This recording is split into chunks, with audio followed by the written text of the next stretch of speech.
Hi everyone, and welcome to this webinar sponsored by HipTest. So during today's session, we're going to discuss about behavior-driven development and see how BDD can help your team reach an effective collaboration between business and tech.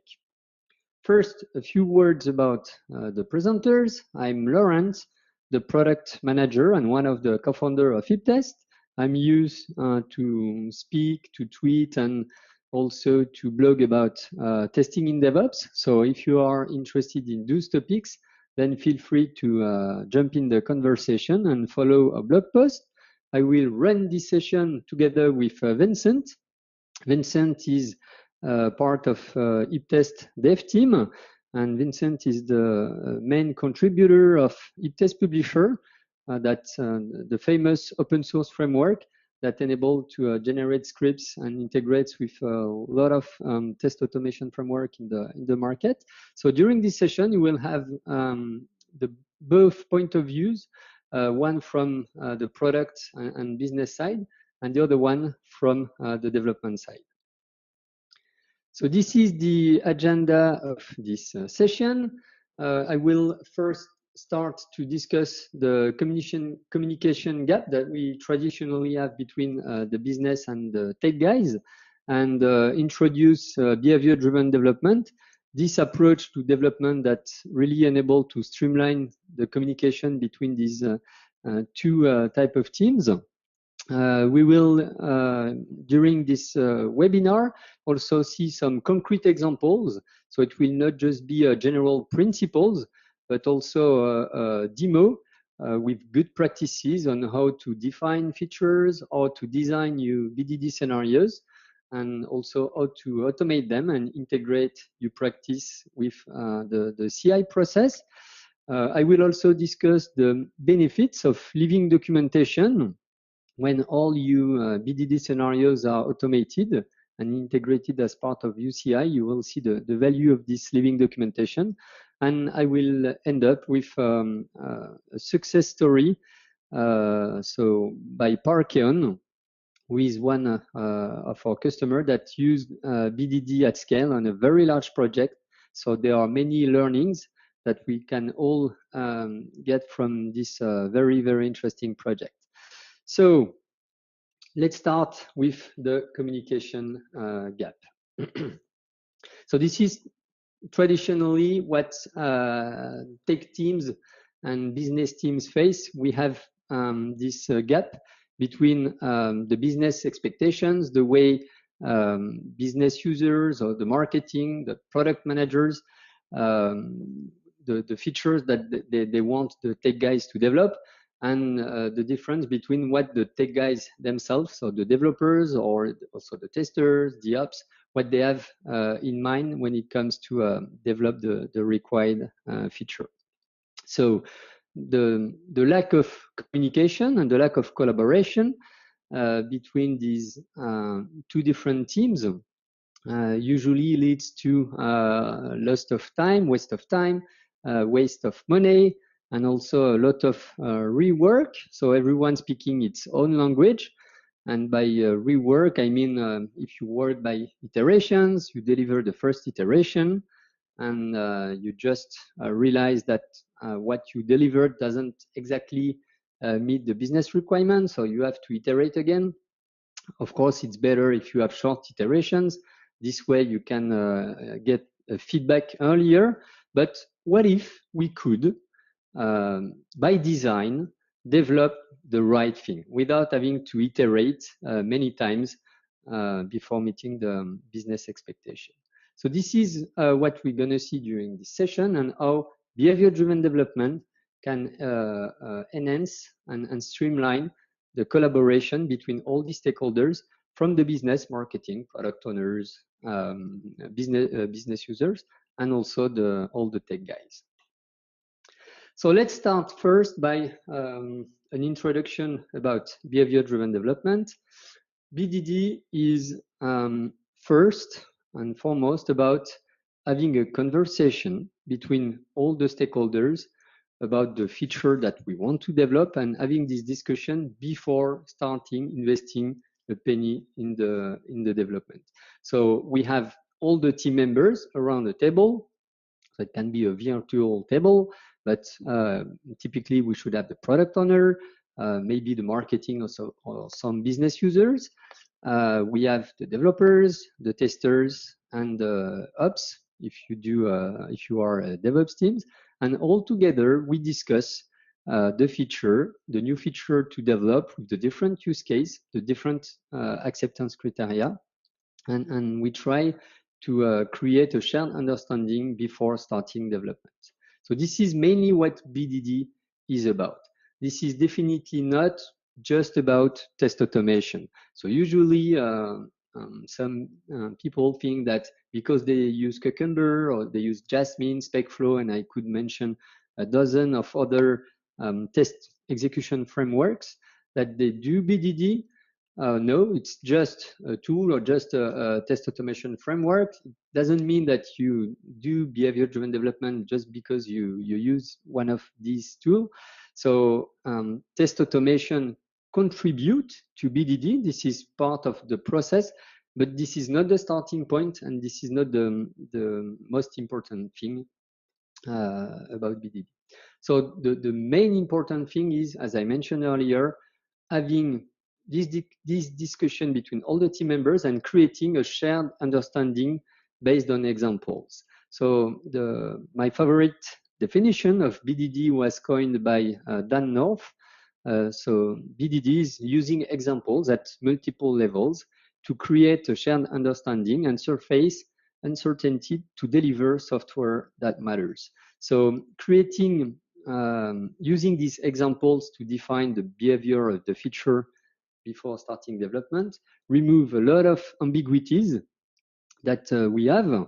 I mean, before starting development, the business has some expectation in mind, the developer has another understanding, same thing for the tester or the ops or the designer if you had more people in your team. So everyone has his own vision and understanding about the feature. The idea of capturing the discussion and creating examples to define the behavior of the feature will enable you to create this shared understanding. Then these examples are used to drive the development. So typically the developers that will work on the feature will already know precisely what he has to do because he can use these examples.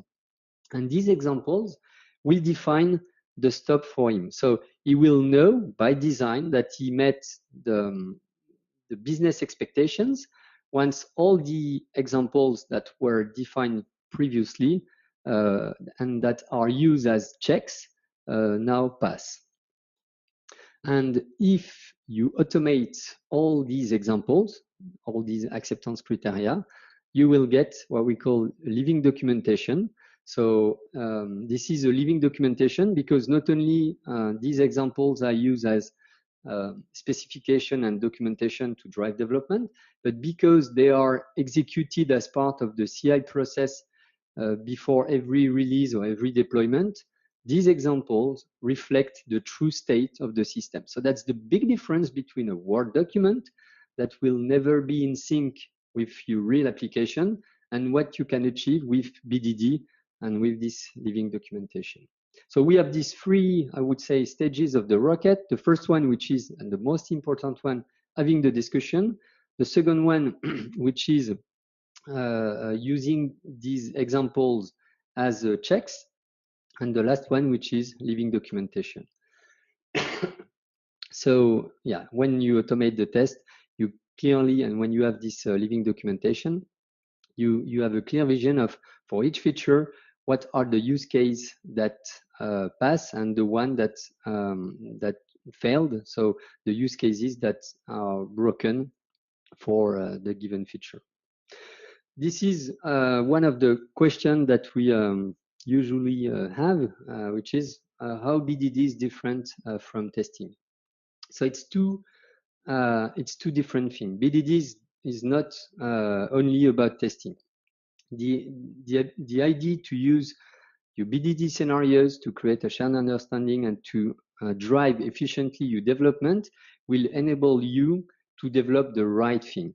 What we want to do also with the testing activities, either it is exploratory testing, either it is TDD, test-driven development, is to make sure that we develop also the thing right. So typically TDD, that should be combined with behavior-driven development.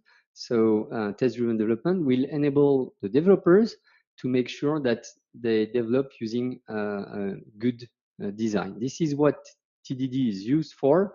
And in this case, that's a great, I would say, complement to BDD. So you shouldn't just stop at the behavior level using BDD. You should continue to use all the other testing activity you are used to, like performance testing, UX testing, TDD, and so on. So now let's see with a concrete example. So Vincent will do a demo how behavior-driven development can streamline the communication and bridge the gap between the business stakeholders and the tech guys. So Vincent, I give you the word. Okay, thanks, Laurent. Just to briefly introduce the system we are going to describe using BDD. So all this example, this demo will be about a coffee machine. So not the classical filter coffee machine you may know, but more the automated espresso coffee machine, which makes really awesome coffee, but mainly complains because it's missing water, it's missing beans, it needs to be descaled, things like that. So good coffee, but yeah, lots of other yarns. So let's see how we've structured our project to describe this coffee machine. So I'm going to do the demo with HipTest, but most of the practices I'm going to talk about can be also applied to other tools dedicated to BDD. So first, let's see how the project is structured. So one important thing is to store or to classify everything by feature. So here, for example, we can see the first and most expected feature from a coffee machine, which is serving coffee, obviously. So each feature should be described so it explains the benefit of the feature, to whom the feature is intended to, and what can be done with the feature. So for that, we can use some keywords which are in order to as a icon. So in order to will describe the benefit of the feature. As a will describe the person who will to whom the feature is intended to, and the icon part will be the action performed with this feature. So here, for example, the role is a coffee lover. The action is getting coffee from the machine, and the benefit is that we're able to enjoy the rest of the day after a good cup of coffee.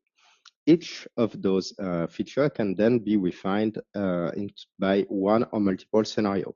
You can also refine your feature by sub-features. Like, as I said, this kind of coffee machine complains most of the time. And we've seen 3 different sub-features, all the errors about missing beans, all the one about the coffee tank being empty, and all the messages about the fact that the grounds need to be cleaned. So each feature, as I said, can be refined in multiple scenarios, or sometimes a single scenario is enough to understand what is done. So let's have a look to the most classical use of a coffee machine, which is getting a coffee. So in this scenario, what we see, well, we can see really 2 interesting things when it comes to writing a BDD scenario. The first one is the use of a declarative style. So what I mean by declarative style is describe what is done and not how it's done. For example, in the first line, we can see the coffee machine is started. We don't really care how it started. We could have written something like, the coffee machine is plugged to the wall and the on-off switch is turned on and things like that. But that's not that important. The important thing is to understand what is done, once again, not how it's done. And that really helps also understand the system, not getting too specific in the details. The second thing we can see is that we use the Gherkin keywords. So the main ones are given, when, then, which will clarify the intent and structure your test. So the given part will be the context in which the scenario takes place. Here, for example, the fact that the coffee machine is started. The when part will describe the action performed during the scenario. So here, taking a coffee. And the then part will describe the expected output reaction from the system. So here, simply having a coffee served. One thing that is not really obvious, but we can see here is when in your team you are writing more and more scenarios, there will be some practices that will emerge. For example, in the HipTest team, what we do is we always use the should verb when it comes to describe a step that performs a check on the system. So this way, when we reuse a step, which is something important I'll talk about just after, we know simply by seeing the step, if we see the should verb, we know that it's a check performed on the system. So using should is something internal at HipTest, but yeah, as I said, the more you write scenario, this kind of practices will emerge to help people understand easily what is done by each of the scenario. So now that we see how the project looks like, let's have a look to what is happening when a new feature is added to a system. So here, let's go to our backlog, which is Jira in this case. And we've got a new feature request, which is basically serving also hot water, so not only coffee in the coffee machine. So we get this feature who arrived, and let's add it to our our project, our BDD project. So we already have we already made the feature. So in HipTest, it's a folder, and we've discussed with Laurent, the PO, to see, okay, what is the benefit of this feature, whom it's intended to, and what's the action performed on the system. So typically in this case, as a business owner of this application, I'm really excited by this new feature because I think we can increase the customer or the user base for our coffee machine and also have people using it to make and drink tea. So looks like a great business idea. The thing is that, and this is typically the case for almost all the features, the new features we have to work on. It looks a simple feature, but when we go into details, and this is the value of having this discussion between the developer and the business and capturing this with the BDD scenarios, we've just realized that there are not just one simple, but there are many use cases we should test in this case. So yeah, that's one of the interesting learnings for this very simple project and this simple feature. We have 4 scenarios to test this one. Yeah. So first thing to do is, yeah, obviously to get an idea of the different scenarios, and later on we can write them. During the demo, I will not write the 4 scenarios. We'll just focus on the first one, which is basically producing hot water. So let's have a look to this scenario, which is empty for now. Just for the sake of the demo, we will not do the full discussion with Laurent, like how shall we word, or which sentence shall we use and things like that. I'm just going to show you, yeah, the good practices when it comes to writing it. So first thing, what I'm going to do is link this scenario to the original Jira issue, which can be done simply by a drag and drop here. So this way, from Jira, I have a link to the scenario describing this feature, or the scenarios, just in case you've got multiple scenarios. And from HipTest, I also have a link to this Jira issue if I want to have more details on this specific feature. Then I'm going to write my scenario. So using the good practices I was talking about. So the first one, of course, is to use the Gherkin keywords to get something structured. So let's start with the context, so the given part. And basically the context to get hot water will simply be having a coffee machine that is started. So I'll just say that the coffee machine is started. One important thing to do when it comes to writing scenario is to reuse the steps that were written in the previous scenarios. The important thing of that, there's lots of benefits, but it will help you when it comes to automation. It will help you when it comes to maintain your projects. And also it will help when there is newcomers in the company, for example, and they will use the BDD scenarios to understand what the product does. But if there's 10, 15 ways to say the same thing, they might get lost. When you are using a consistent business terminology, it's really easier to get a grip on the project itself. So let's reuse these first steps. So the coffee machine is started. So let's perform an action. So that will be the when part. So when I get hot water, obviously I can't reuse anything because this is a new feature. So let's create a new step for that. And then, so the last part, the expected output, I should get obviously some hot water. So here, hot water should be served. Once again, using the should verb as it's an internal practice in the team. But this way, next time someone starts typing hot water, he would know that this specific step will check that some hot water has been produced by the coffee machine.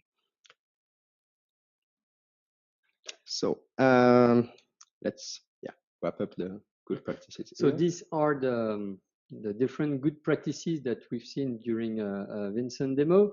The first thing related to the way you write your features, using the description as a role. When I do an action, I got the benefits. That's important to do this because it enables all the developers to keep the benefits in mind. And it's important to capture the benefits of the feature during the conversation we have with the business and keep that in mind at all times. The second thing is use declarative style because honestly, when you have to communicate with business users, product owner or the marketing, they don't really care about the detailed procedure to do things. What they are interested in is more the behavior. And that's where usually does not apply to all the context, but usually the declarative style is better than imperative style. And the third point is using the consistent business terminology. That's very important when it comes to maintain the scenarios and to automate them. We'll see that in the next part, but that's even more important to me when it comes to have an efficient discussions, because this consistent business terminology, the one you use to create scenarios, and this business terminology evolved when you create new scenarios. This represents the shared language that all the team, not only the testers or the developers, but also the marketing and the business users will use when discussing the behavior of the features. So this outcome of using BDD with some good practices is really important to streamline the communication. And the last point, we have some webinars focused and dedicated on this part, but it's really key to review and refactor use scenarios continuously, because what we've seen is really obvious when you have a simple project like coffee machine and just a couple of scenarios, but just think about when you have thousands of scenarios, and I will share the experience of Parkeon at the end of this webinar. If you don't review and refactor continuously your scenarios and the steps, the business terminology, then you have and you will face a huge problem in terms of maintenance and in terms of automation. So these are the good practices that you should definitely use, or at least look at when starting with BDD. So now that we have captured the discussion with the BDD scenarios, now that we have used these examples to drive the development, let's see with you, Vincent, how we can use the same scenarios, the same specification as check to perform acceptance test for the new feature that was developed by the team. Okay, so let's start it in that case. So the coffee machine has been updated, so now it can produce hot water. And of course, we will use those scenarios, at least this scenario, to test everything is working fine. So as Laurent mentioned at the beginning of this webinar, BDD is not always linked to automation. And it can be important in some cases to also run manual tests before running any automated test, because sometimes, automation costs a lot, and you want to validate your feature before investing too much time in testing it with automation. So what we are going to do is start create a new test run. Let's say we are testing the sprint number 6. I won't run all the 15, 16 tests of the system, so I'll just focus on the most simple ones. So let's get a coffee and let's get some hot water to check everything is working fine. So when it comes to manually run your test, basically you got 2 big solutions to do that. You can simply say, okay, I want to give a high-level status of the test. So I'm just going to run all the steps at once and set a generic status for the test. So here I can see I need to start a coffee machine, take a coffee, and hope the coffee is served. So let's have a look. I start my coffee machine. I get a coffee. This one is good. So I can simply say, okay, my test about serving coffee is passed. The other way you could do that is also to have more refined step statuses, where you want to know exactly eventually which step has failed and which one have passed. So here I would do the same. The idea of this test is, of course, getting hot water. So I start a coffee machine. I request some hot water. I can see that there is some hot water available here. So I can say that my 3 steps are passing and working fine. If you remember, this specific test was generated from a scenario that was linked to a Jira issue. So just to give an idea of the tool, here we can see directly from Jira. Before we did only have a link to the to the scenario describing the feature, and now we also have a link to its status when it comes to manual testing. So we've tested it manually. We know it works. We know people are interested in this feature. So now we will want to automate it. In this webinar, I'm just going to give a glance, an overview of the automation process. I won't go deep in the details. We have other webinars and YouTube videos dedicated to this subject. So if you're really interested on how automation works, it will be better to look at them. I think the name of the video is Automate Your Test at the Speed of Agile. So just check our YouTube channel, HipTest in YouTube, and you will find this one. Okay. So yeah, when it comes to automation, of course, it's something really linked to the tool you chose to write your scenario. So I'm going to show how it works with HipTest. It might differ, obviously, in other tools, but yeah, that's the idea. So at HipTest, we use HipTest Publisher, which is an open source tool that translates scenarios written in HipTest to executable code. So in many languages like Ruby, Python, PHP, C#, Groovy, and so on. And it's this generated code that you will implement. So obviously we can produce, let's say, test for frameworks really dedicated to BDD. So we'll take the most famous one, which is Ruby, which is Cucumber. So let's have a look to the content of the export. So we will recognize all the features we had in HipTest, like serve coffee. So we recognize exactly the same scenario. Serving hot water is here too. But one of the interests is that you may not want also to use Cucumber or the languages as a runner. And with Hiptest Publisher, you can also use more classical test frameworks to execute the scenarios you've written using the BDD style. So let's have a look to, for example, Java JUnit, which is definitely not a framework that was dedicated to BDD. I don't think BDD was any ID even when JUnit started. So here we can see the exported code. So we'll recognize our test here. So if we have a look for hot water, we recognize the test I wrote during the demo. So the confirmation is started, I get hot water and things like that. It's a bit less readable, but we can still understand the ID. And what is important is the second file, which is what we call action words. So it's the reusable steps. And here, each of those reusable steps will become a function in the code. And that's where the automation team kicks in and will fill in the blanks, like adding some Selenium code to test a website, adding some Appium code to test mobile app, basically whatever you want to test, the way you want to test. Using call to REST API. Yeah, too. Curl and things like that can be used inside those functions. And when I was mentioning before that it's really important to reuse steps across different scenarios, I said it will be helpful for automation. Now you can understand why, because each step will be implemented only once. So this way, the more you reuse step, the less development needs to be done when you want to automate the scenario you've written in Hiptest.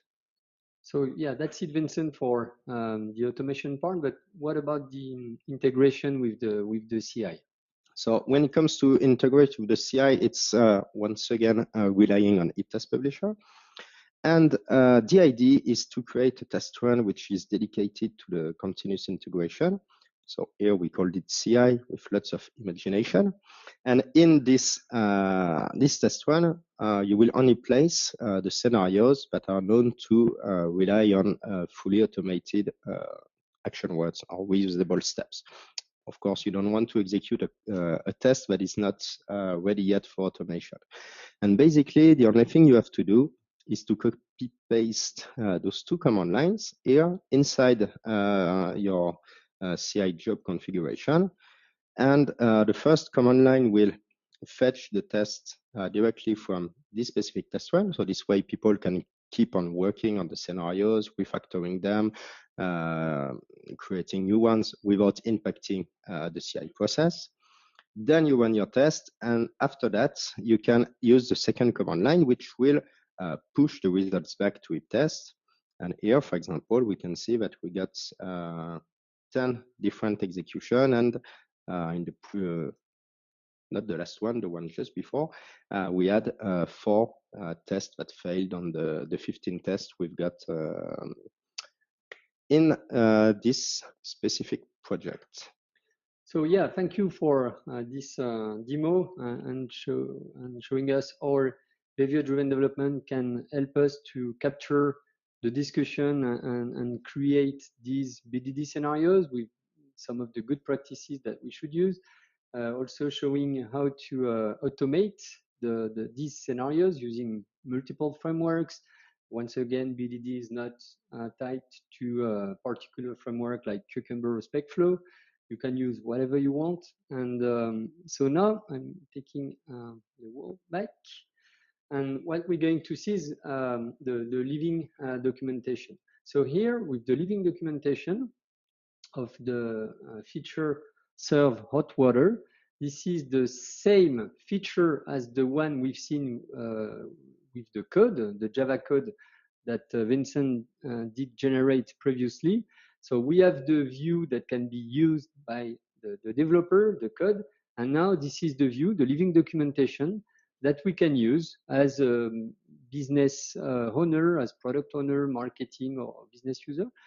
This is something that I can understand myself, and I'm not a developer. I used to be one, but I'm no more a developer.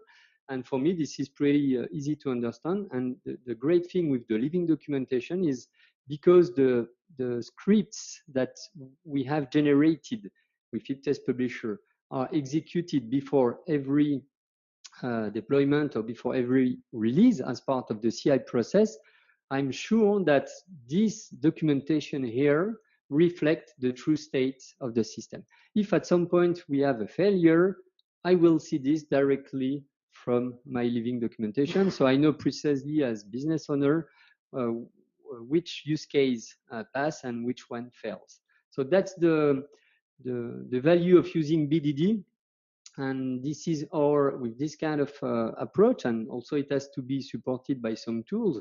So in this example, HipTest, this is our BDD can really help the team to streamline the communication between business and tech teams. So this is the wrap up of what we've seen, the 3 stages of the rocket. So first, make sure that every scenario that you create and use to capture the discussion tell a real story about the application with the benefits in mind. That's important. The reason why we create a scenario is not just to have a check at the end, is to make sure we are on the same page between the developers, testers, product owner, and the marketing. The second thing that is important is, as I mentioned earlier, and we'll see the value, the benefits of this in the next part, which is refactoring continuously new scenarios and new business terminology. And of course, if you are an agile team or if you integrate BDD in and you are a DevOps teams, so which is the case at HipTest, by the way. So when you do multiple deployments a day in production, you have to automate these BDD scenarios, and you have to integrate your practice with the CI process. So these are the important things we should all have in mind when starting with behavior-driven development. So now let's see a great example of BDD adopted at scale on a ticketing system. The system we are talking about is the ticketing system of the city of Helsinki, so the capital of Finland. In this city, transport services combine metros, trams, buses, trains, and ferries. And the system, the ticketing system, manages 1 million commuters per day. So that's a pretty huge system. The prime contractor of this project is Tieto, and the overall partners, as Parkeon, were distributed over 6 countries from UK to India. So not only that's a huge project, huge system, but also we have a large and complex organization. Just to give you a bit of background about the system itself. So the system has 3 main components. There is the back office for the system configuration and monitoring. So it typically processes all the transactions, the events, and alarms generated by the system. And this component is built using Node.js technology.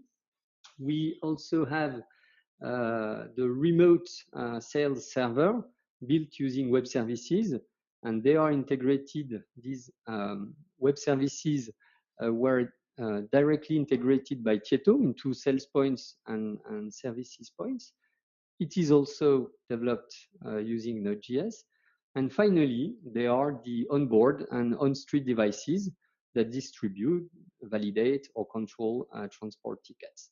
So these systems contains more than 6,000 devices connected real time to the back office, and these devices were using, and still use, by the way, the Android operating system. So now that we've seen the context of this huge project, let's do a focus on the Parkeon organization. So this project, in their case, involved 8 teams distributed in 3 countries, so France, UK, and Poland. That means that these 8 teams were speaking 3 different languages. And here we start to understand what the communication gap can mean between business owners and tech teams speaking different languages. So during this project, Parkeon had the equivalent of 65 full-time engineers, including 15 testers. Here again, that's an interesting metric because it helps you to see the ratio between testers on one side and also number of developers and product owners in the other. So this is the timing and schedule of the project that lasted 5 years. You can see at the beginning that there was an inception phase, and then the specification, design, development, and delivery and integration.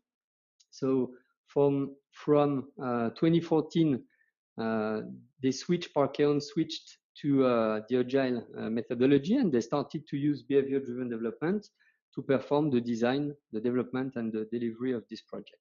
So in their case, they had 2 weeks sprints for all the team, and the delivery was split in 3 groups of different functional scope that represent approximately 50 milestones. So the releases were, so the sprint were 2 weeks sprints, and the releases were provided to Tieto, so the main integrator, for integration in the global system at least once a month. So it represents for this kind of huge project definitely pretty high speed. So now the great question is, why BDD? Why behavior-driven development in this project? So basically, Parkeon wanted to have one delivery method used and shared by all the teams. So with this method, they wanted to be able to create and share a common business terminology. I mentioned earlier that they had teams speaking 3 different languages, and with BDD, with the use of BDD, they wanted to define a common business terminology that everyone in these 3 countries would be able to understand. So a terminology that would be dedicated to this project. And this is what they have been able to achieve. So building progressively this business terminology using BDD and in this case also HipTest. So using the autocomplete features, using the refactoring features, they've been able progressively to build this shared language. Another point that was really important to them is, and maybe that's the biggest driver for Parkeon to use BDD, is the knowledge transfer. So you may know that for this kind of huge project, you have the build phase, so where the team develops the system, and then at the end of the build phase, you have the maintenance. And typically, in this case, if during the build phase you have 65 full-time engineers, for the maintenance phase, right now they have 5 persons, and these 5 persons are different persons from the one who developed the system. So their mission is to maintain, to fix, and sometimes to add new features to the system. So it was very important for Parkeon at the end of the build phase to be able to transfer not only the code of the application, but also the business knowledge to the maintenance team. And guess what? Thanks to BDD and thanks to the living documentation, just remember what we've seen with the coffee machine, the living documentation of coffee machine. When you have such capabilities for a huge project, so the ability to see very easily what's the behavior of the feature, it's much easier to transfer the knowledge of the system to another team. So this one was definitely a huge benefit for Parkeon and one of the main drivers for them to use behavior-driven development. Now, if we look at some key figures and the typical testing pyramid, so we can see that all these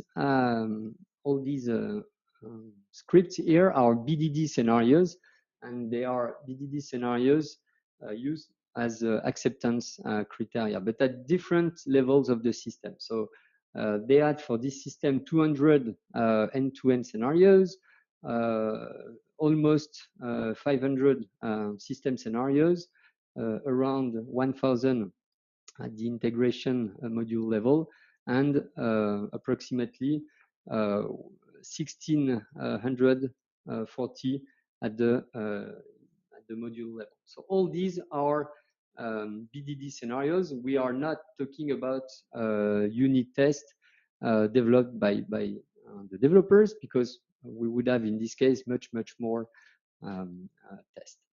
So thanks to the use of the good practices that we have mentioned earlier, so altogether they had more than 3,000 scenarios. They were able to design, to create, and then to maintain these 3,000 scenarios with just 1,700 steps. So this is the value of what Vincent did show during his demo, of reusing consistent business terminology, of doing continuous refactoring of this business terminology and of these scenarios. You end up a huge project with thousands of scenarios and just a couple of hundreds of steps to maintain that define your business terminology and steps that you will have to automate. So that means a huge savings in terms of maintenance and test automation. And I will be really interested to learn more in your context, if you already use BDD, about the kind of ratio that you have in this case. So this is the tool stack that the team used. So it's a pretty usual one. I won't spend much time in this, but they were using Jira to manage the user stories and to do planification. Then using HipTest to refine the scenarios. They feature into multiple scenarios, using that to drive the implementation. And then, because in their case, it was a huge project and they had to automate almost all of the scenarios, they have integrated this with Jenkins. And every time Jenkins was triggered, so creating a new build, it was fetching the last definition of the scenarios from HipTest, executing that, and then pushing the result back into HipTest, as well as creating a release when all the tests were passed. So what was interesting in this context for Parkeon is the test execution environment, because they had to deal with a complex system, not only software but also hardware. They had to build their own framework with Arduino, with Robotium, because here we're talking about real devices, not just software. So this part was really interesting, and there is already a video that is available as part of another webinar in our YouTube channel, where Rafael Cito, who is a delivery manager at Parkeon, gives more insight about this framework. So really interesting. The last interesting learning about this huge project is in terms of money. Now, if we talk about the money, the cost of testing, so including behavior-driven development in this global budget, was close and a bit lower than what Parkeon was experiencing with other projects that were not using behavior-driven development. So it's around 16%. So it means that in this case, having a test-first approach, doing BDD, does not bring extra cost to your testing. In fact, it's the opposite. And moreover, they were able to have an happy customer that was delivered on time with a quality software. So I can tell you that for such a huge project, this is kind of exception. And when you do BDD, I sometimes see a manager saying, if we do test first, if we start with testing, and I told you that BDD is not just testing, we won't be able to cut the test phase at the end of the project, so it will cost more. And that's, simply just not true. This is what we can see as as an outcome from this very interesting project. So this is all the points that we wanted to address and all the learnings we wanted to share with you. Well, thank you very much, all of you, for for attending this session and for all your questions. Talk to you soon. Bye-bye. Bye.